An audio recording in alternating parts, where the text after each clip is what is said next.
ጤና ይስጥልን የቦርከና ሚዲያ ቤተሰቦቻችን የሰዓቱ ዜናዎች ይዘን ቀርበናል። አበይት ዜናዎችን አስቀድመናል። በምንጃር ሸንኮራ የቤተ ክርስቲያን ግንባታ የእንጨት ርብራብ ተደርምሶ በርካታ ሰዎች ሕይወታቸው አለፈ። በአማራ ክልል ሰሜን ሸዋ ዞን ምንጃር ሸንኮራ ወረዳ በአረርቲ ከተማ አረርቲ ማርያም ቤተ ክርስቲያን ዓመታዊ ክብረ በዓል ላይ በተፈጠረ አደጋ የበርካታ ሰዎች ሕይወት ማለፉ ተሰምቷል። የኢትዮጵያ መንግስት ከ1 ቢሊዮን ዶላር አበዳሪዎች ጋር እየተደራደረ መሆኑ ተሰማ። ኢትዮጵያ ከ10 ዓመታት በፊት ለሸጠችው የ1 ቢሊዮን ዶላር ቦንድ ከዓለም አቀፍ የቦንድ ገዢዎች ጋር የዕዳ ሽግሽግ ድርድር መጀመሯ ተሰምቷል። ኤርትራውያን የፌዴራል መንግስቱን ለመዋጋት በድንበራቸው ማዶ ያሉት ጠቃሚ ሞኞችን መጠቀም ይፈልጋሉ ሲሉ አቶ ጌታቸው ረዳ ተናገሩ። ኢሃፓ በበኩሉ ግብጽ ሆነች ኤርትራ ኢትዮጵያ ውስጥ ያሉ አኩራፊዎችን ለዓላማቸው አይጠቀሙም ማለት አይቻልም ሲል ለቦርከና አስታውቋል። ፕሬዝዳንት ዶናልድ ትራምፕ ሐማስ አሜሪካ ያቀረበችውን የሰላም እቅድ እንዲቀበል አሳሰቡ። ፕሬዝዳንቱ ሐማስ የመጨረሻ ውሳኔ የሚደርስበት 3 ወይም 4 ቀናት አሉ ሲሉ፣ ሐማስ በበኩሉ ሁሉም የስምምነት ነጥቦች የእስራኤልን ጥቅም ብቻ ያስከበሩ ናቸው ሲል ተችቶታል። በቅድሚያ በምንጃር ሸንኮራ የቤተ ክርስቲያን ግንባታ የእንጨት ርብራብ ተደርምሶ በርካታ ሰዎች ሕይወታቸው አለፈ።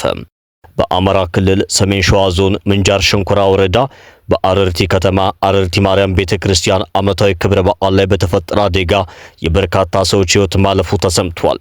በግንባታ ላይ የነበረ ቤተ ክርስቲያን ለፊኒሺንግ የተረበረበ እንጨት ተደርምሶ በርካታ ምዕመናን ሞትና አካል ጉዳት መድረሱን ወረዳው አስታውቋል። ይህ ዘገባ እስከተጠናቀረበት ሰዓት ድረስ ብቻ የሟቾች ቁጥር ከ20 በላይ መሻገሩ የተገለጸ ሲሆን ከደረሰው አደጋ አንጻር የሟቾች ቁጥር ሊጨምር እንደሚችል ተነግሯል። የወረዳው ፖሊስ ስለደረሰው አደጋ በሰጠው ማብራሪያ ቁጥራቸው በውል ያልታወቁ በርካታ ሰዎች ሕይወት ማለፉን ፖሊስ አረጋግጧል። ይሁን እንጂ ከደረሰው አደጋ አንጻር የሟቾችን ቁጥር በውል ለመለየት አዳጋች መሆኑን የገለጸው የወረዳው ፖሊስ የተጣራ መረጃ ለሕዝብ እንደሚያደርስ ገልጿል። በድንገተኛ አደጋው 200 ገደማ ምዕመናን ከቀላል እስከ ከባድ አካል ጉዳት እንዳጋጠማቸው ተገልጿል።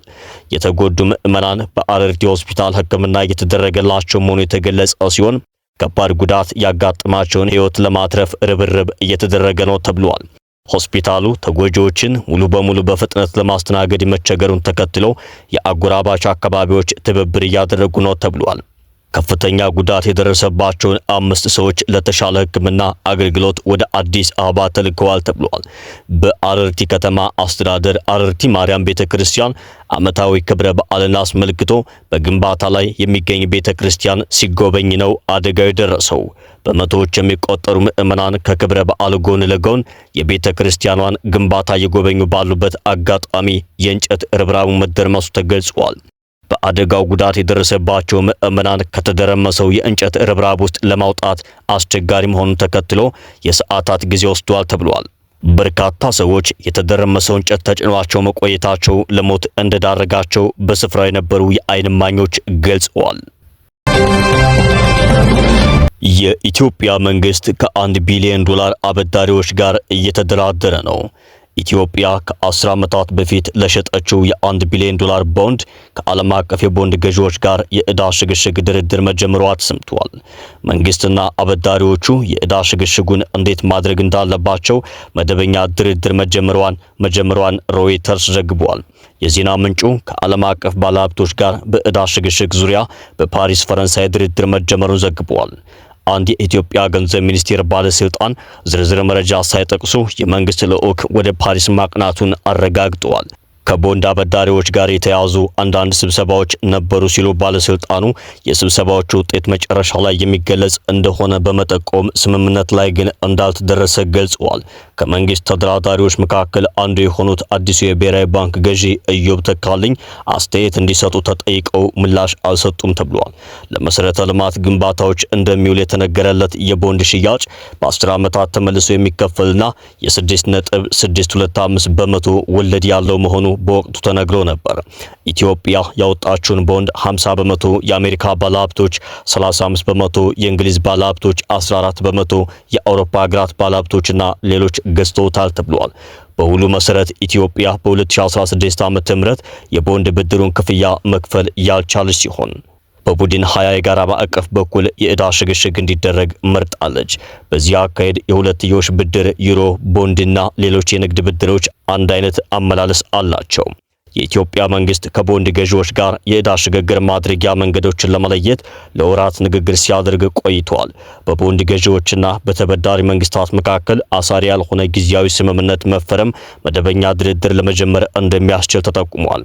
በዚህም ሁለቱ ተደራዳሪዎች ተጨባጭ ስምምነቱን በማሰርና ድርድሩን ለሶስተኛ ወገን ከማውጣት ይገደባሉ።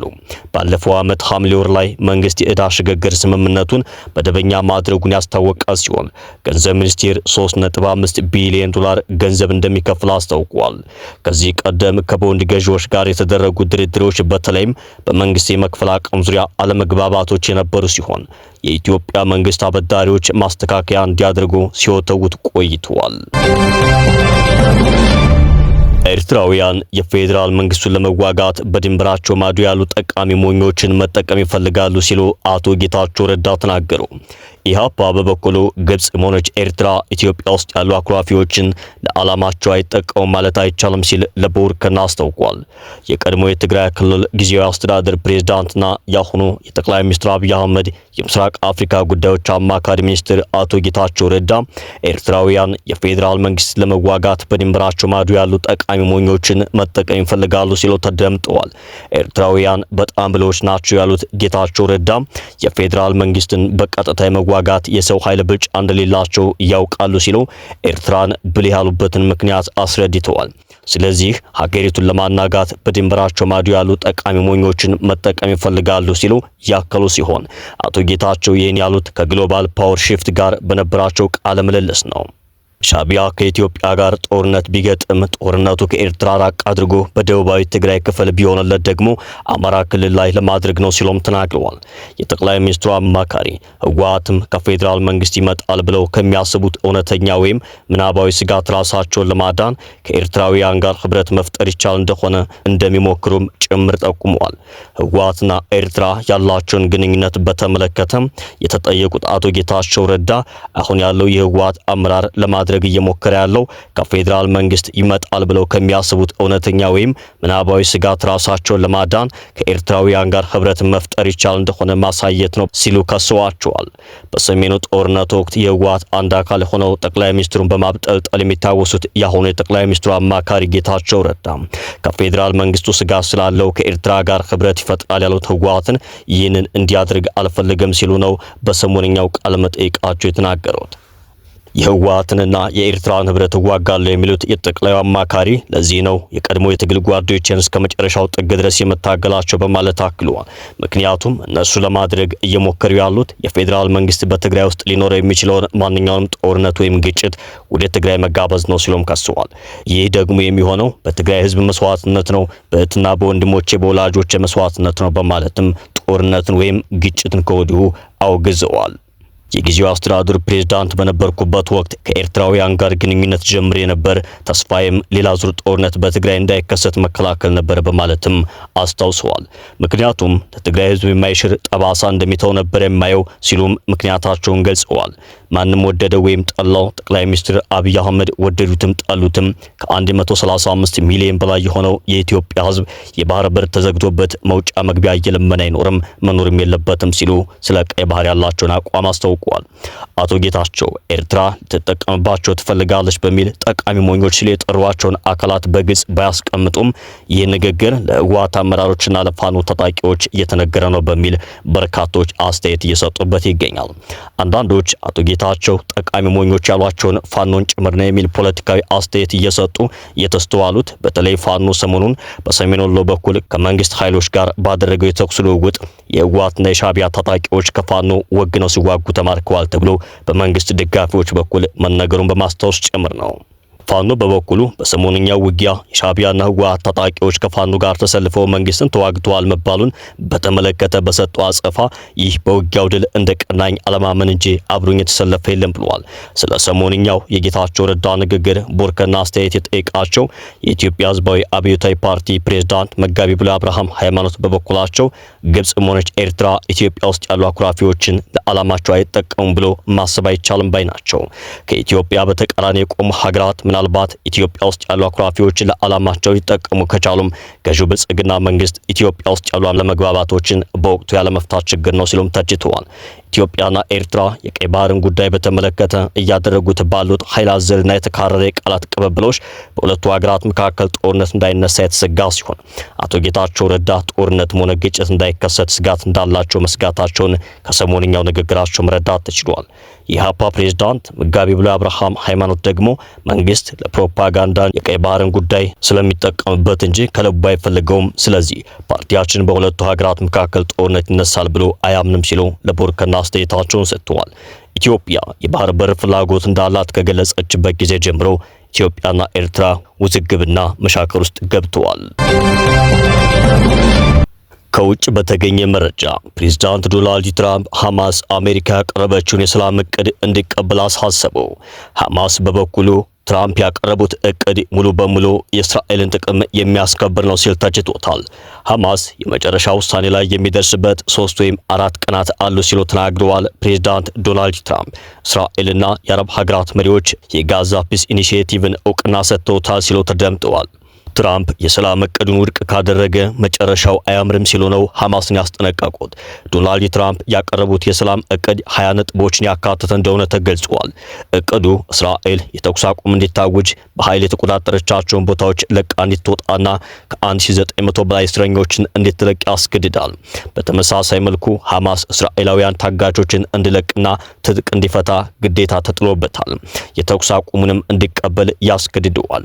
ነገር ግን ሐማስ ምላሽ ከመስጠቱ በፊት እያሰበበት እንደሆነ ተገልጿል። ነገር ግን ቡድኑ ከትራምፕ ንግግር በኋላ ባወጣው መግለጫ የትራምፕ እቅድ የፍልስጤማውያንን መብት እየጣሰ ነው ብሏል። ሁሉም የስምምነት ነጥቦች የእስራኤልን ጥቅም ብቻ ያስከብሩ ናቸው ሲሉም ተችቶታል። ሐማስ የመጨረሻውን ውሳኔ ለማሳወቅ ከፍልስጤም ባለስልጣናት ጋር ውይይት ያደርጋል ተብሏል። በስምምነቱ መሰረት በጋዛ ዓለም አቀፍ አረጋጊ ኃይል ወይም ኢንተርናሽናል ስቴቢላይዜሽን ፎርስ እንዲሰማራ ይደረጋል ተብሏል። ሐማስ ይህንን እቅድ አዲስ የግዛት መቆጣጠሪያ ዘዴ ነው ሲል ተችቶታል። ጠቅላይ ሚኒስትር ቢንያሚን ኔታንያሁ በበኩላቸው እቅዱን እንደሚቀበሉ ተናግረዋል። በዋይት ሃውስ ከፕሬዝዳንት ትራምፕ ጋር ባደረጉት ውይይት የሰላም እቅዱን እንደሚቀበሉት ገልጸዋል። እስራኤል ለስምምነቱ መተግበር ተገዥ እንደምትሆንም አብራርተዋል። እስራኤላውያን ዜጎቻችን ከታገቱበት ከተፈቱና ስጋታችን ከቀነሰ የማንደራደርበት ምክንያት የለም ብለዋል ኔታንያሁ። ኳታር ሐማስ የቀረበውን የሰላም እቅድ ኃላፊነት በተሞላበት መንገድ እየገመገመ ነው ብላለች። የትራምፕ እቅድ በአንዳንድ የአውሮፓ ሀገራት ማለትም ዩናይትድ ኪንግደምና ጣሊያን ተቀባይነት አግኝቷል። በተመሳሳይ መልኩ ፓኪስታንም እቅዱን እንደምትደግፍ አስታውቃለች። ምንም እንኳን ቡድኑ የመጨረሻ ውሳኔውን ቢያሳውቅም አንዳንድ ከፍተኛ አመራሮች ግን የትራምፕን እቅድ ለመቀበል እንደሚቸገሩ እየገለጹ ይገኛሉ። የሐማስ ወታደራዊ ኮማንደር የሆኑት ኤልዛዲን አልሃዳድ የቀረበውን የሰላም እቅድ ከምንቀበል እየተዋጋን ብንኖር ይሻለናል ሲሉ ተናግረዋል። አልሃዳድ አዲሱ የሰላም እቅድ ለፍልስጤማውያን መፍትሄ ያመጣል ብዬ አላምንበትም ሲሉ ተናግረዋል። አልሃዳድ በአሁኑ ወቅት በጋዛ ከሚገኙት የሐማስ ተዋጊ ድርጅቶች መካከል ከፍተኛ አመራር ናቸው። በተመሳሳይ መልኩ ሐማስ ከ5 እስከ 10 ዓመት ውስጥ የፍልስጤምን መንግስት መቆጣጠር እንደሚፈልግ የቡድኑ የፖለቲካ ምሁር እያል ኦፈር ገልጸዋል። ኦፈር ከ2 ዓመት ጦርነት በኋላ ሐማስ ህልውናው እስከ ዛሬ ድረስ አላከተመም ብለዋል። ይህ የሚያሳየው ሐማስ ጠንካራ መሆኑን ነው ሲሉም የፖለቲካ ብያኔያቸውን አስቀምጠዋል። የፖለቲካ ምሁሩ ሐማስ ግዛቶችን ተቆጣጥሯል፣ የእስራኤል ታጋቾችን ይዟል በማለት የቡድኑን አቅም አስረድተዋል። ጦርነቱን ለማስቆም የሚደረጉ ጥረቶች በእስራኤልና አሜሪካ ጫና ለውጥ አለመምጣታቸውን ተናግረዋል። ሁሉም ወሬ ሐማስን ስለማጥፋት ነው፣ ያ ግን ፈጽሞ የማይፈጠር ነው በማለት የቡድኑ ትግል ቀጣይነት እንደሚኖረው ጠቁመዋል። የፖለቲካ ምሁሩ ይህን ይበሉ እንጂ ሐማስ የመጨረሻ ውሳኔውን እስካሁን ድረስ አላሳወቀም። ምናልባትም ትራምፕ ለሐማስ ሰጥቼዋለሁ ያሉት 3 ወይም 4 ቀናት ሲጠናቀቁ ሐማስ ግብረ መልሱ ምን ይሆናል የሚለው ተጠባቂ ነው። ውድ ቤተሰቦቻችን አሁን ደግሞ የዕለቱን የምንዛሬ ዋጋ ወደ እናንተ እናደርሳለን። አንድ የአሜሪካ ዶላር በ139 ብር ከ64 ሳንቲም እየተገዛ በ142 ብር ከ44 ሳንቲም እየተሸጠ ይገኛል። ፓውንድ ስተርሊንግ በ183 ብር ከ63 ሳንቲም እየተገዛ በ187 ብር ከ31 ሳንቲም እየተሸጠ ይገኛል። ዩሮ 163 ብር ከ40 ሳንቲም እየተገዛ 166 ብር ከ67 ሳንቲም እየተሸጠ ነው። የኩዌት ዲናር 448 ብር ከ82 ሳንቲም እየተገዛ 487 ብር ከ80 ሳንቲም እየተሸጠ ይገኛል። አንድ የሳውዲ ሪያል 37 ብር ከ23 ሳንቲም እየተገዛ 37 ብር ከ98 ሳንቲም እየተሸጠ ይገኛል። ውድ ቤተሰቦቻችን የሰዓቱ ዜናዎቻችን ተጠናቀቁ።